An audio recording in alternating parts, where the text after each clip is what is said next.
If you want to use math notes on your iPhone 16e in your calculator app, so first of all, open up your calculator.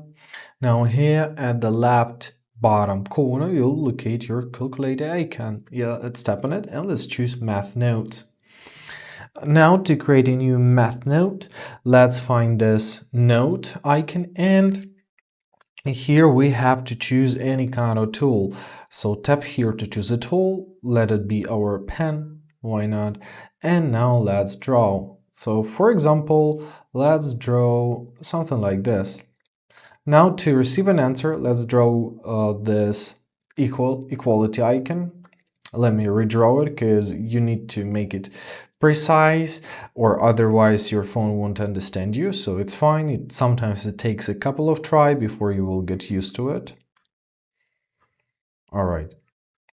And now let's do this. And as you see, it did that performance.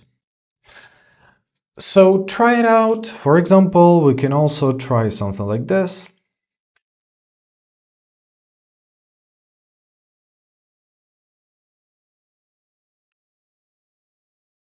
Okay, so as you see, it depends on the drawing skill, but the system and the idea is pretty much the same. When you will want to go back to your standard calculator, tap on this calculator icon and choose basic. And basically that's it. I hope this video was helpful. Thank you so much for watching. Have a great day and please consider subscribing to our channel.